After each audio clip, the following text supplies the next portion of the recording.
Hey guys, Thunderset here, bringing you a revisit to Koa'ki Meiru. So, why are we revisiting Koa'ki Meiru? They were recently removed from the ban list, or not removed, but let's say changed, because they still have plenty of ban listed cards. But they removed Diamond Core, which was a box super rare. Lets you search any Koa'ki Meiru card, and it lets you banish it from the graveyard to protect them from destruction. Easily, probably the best Koa'ki Meiru card there is. I think this entire archetype has no ultra rares, so super rare is top dog. It used to be limited to 2, now they switched Iron Core limited to 2, and freed up Diamond Core. They also have Koa'ki Meiru Maximus at 1, so it's gone through a few changes, but here we are. Chosen to use Balance. It works well with Core Reinforcement. Now I feel Core Reinforcement is a very important card in running new Koa'ki Meiru. It just gives them the way to really reuse their monsters, which are very finite monsters. You only have one Maximus, but this can special summon a Maximus. He gets his effect. It would just be destroyed in the first turn. So a lot of the times you're also going to be using it for Rook Lord. You can let your monsters die, and then next turn special summon them with Core Reinforcement. You tribute summon your Rook Lord, he gets to summon with just one Koa'ki Meiru monster, and then he gets to destroy 2 cards on the field. Very strong effect. Of course, you know what Maximus does, you just banish your Iron Core, come out, destroy. Our Knight is what we run the most of. He can bring out any boy we want. Keeping it super basic with just Sandman, Wall, and Ice. Very strong cards. And yeah, just boss monsters beyond there. The little room for text we run Forbidden Chalice and Ultimate Providence to get rid of those monster effects. And we're also using the new card Raigeki Break. Discard 1 card, then target a card on the field, destroy it. So you're not seeing Cocteus around too much, and cards are starting to want to get banished, so Destruction's starting to play again. This card isn't too bad. Its discard effect doesn't hurt us too much because we have Core Reinforcement, so you could just discard an extra boss monster or something in your hand, and then just bring it back with Core Reinforcement. Works well with Ultimate Providence. And of course Forbidden Chalice negates effects way easier, you don't even have to discard. But other than that guys, with Balance it's crazy consistent. You're usually getting some Diamond Cores and Earn Knight, and a Core Reinforcement is your most common hand, and then it's the third one. But the plays are there. A lot of the replays you'll see a lot of Koa'ki Meiru Maximus in my hand, but most of the time you're just looking at a bunch of Diamond Core and you're mixing and matching anyway. But it was actually very strong guys, it got a lot of wins. It was ranking up, it was out there, it was very good. So Koa'ki Meiru is still hanging in there, a little relevant. They got a little boost. I don't think they'll be popular again, but they're just as strong. So it's still a pretty cool deck. If you're a fan, try it out again. And thanks for watching guys. Okay, here we are fighting a Mirror Match Pegasus. I don't know if he's using Balance. I think he's using Toon World. So we're using Balance. He is in fact using Toon World. We start with a Raigeki Break, and that's all we're really gonna set. We have our Earn and Maximus combo all ready to go with an Iron Core. No Diamond Core protection though. Here he mills a Red Eyes Toon Dragon, but he strangely searches a Red Eye Spirit, which means he already has a Red Eyes Fusion, and that means that is a Red Eye Spirit. With that knowledge, it's good to know. As soon as that boy is summoned, we're going to use Raigeki Break so he doesn't get his target negation. We threw away an Iron Core. Now Iron Core is going to hop right back out to our hand. It's not exactly a +1, but you get to choose your Iron Core instead of having to rely on a draw.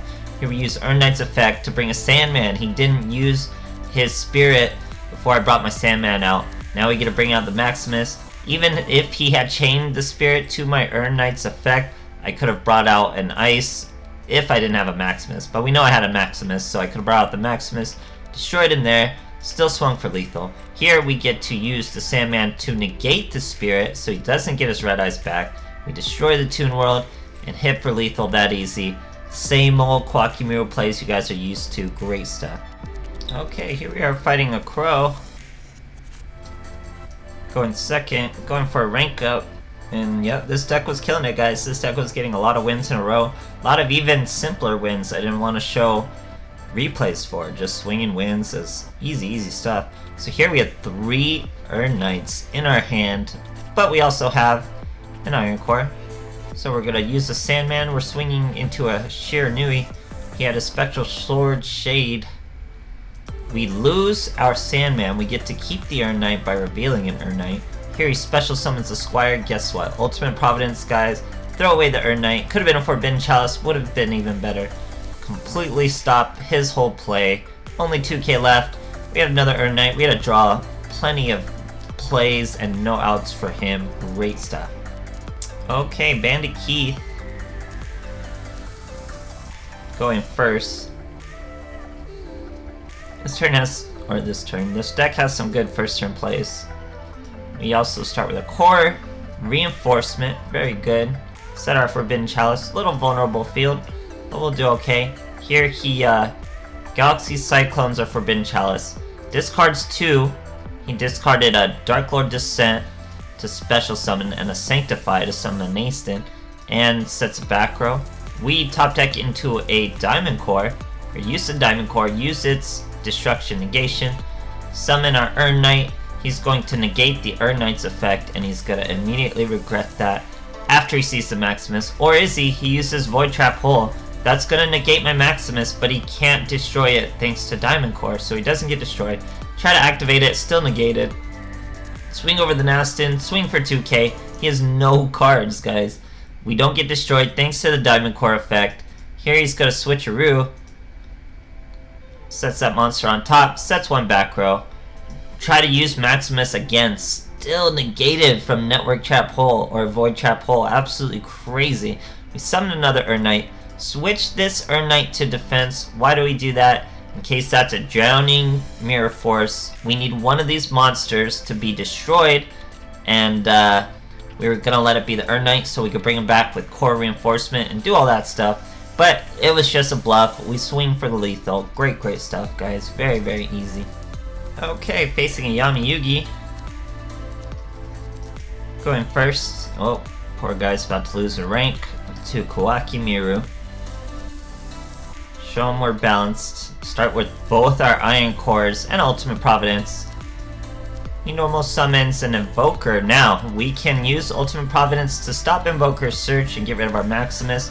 I would probably make that play if one of these were a core reinforcement and we could have set the core reinforcement, and then we could have brought our Maximus out of the graveyard, just normal summon any other Koa'ki Meiru monster, which we had tons of normal summon ones, and a Diamond Core would let us search it, so it's a very high chance we could pull into one. Be an easy OTK. But I choose the better play of waiting to just use one of the core reinforcements to negate the invocation. Then he would need 2 invocations to even make a play. He makes the weirdest play. He doesn't choose to use the invocation or even just swing with this Alistair in turn 2. So very weird play. A top deck into an Urn Knight. Use his effect to special summon a wall. Now we banish for the Koa'ki Meiru Maximus. He had no real response. Should have really made some sort of play. Maybe he couldn't use invocation because he didn't have any monsters in his hand or something. He still should have swung with the Invoker. Other than that, guys, still straightforward plays. We didn't even have Diamond Core protection, so that was a YOLO play. Had he a Kite Roid, we would have lost our whole field. It would not have been a good time. So, you know, pretty ballsy play, guys. Good stuff. Okay, fighting a Jack Atlas. Going second. This deck actually has some pretty good first turn plays, so first turn plays are pretty cool too. Of course it has 6 second turn plays. Starting with a Koa'ki Meiru Diamond Core, that's any monster we want. We are fighting Shiranui. He's starting with the Samurai Saga, level 6. Has a face down card as well. He's turned into a second Diamond Core. That's just whatever we want, guys.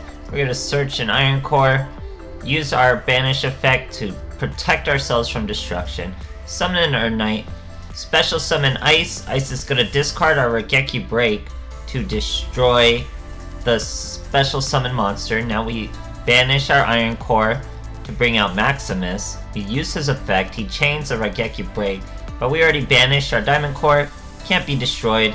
Swing in for lethal. Nice and easy. It's just that smooth, guys. With Diamond Core back, you're getting everything very consistent again. You don't even need that many Maximus. You're gonna see him with balance. You're gonna see him with Diamond Core. You have 2 Iron Cores still in there. Very consistent for what it does. You just have to be extremely resource conscientious until you get your core reinforcements out. You have to really plan your plays because we're using discards and all that kind of stuff. So core reinforcement becomes very, very important. That's why I like Rook Lord. Rook Lord really comes through when you need it. A 2 destruction for 1 tribute with a core reinforcement is just a really, really useful play.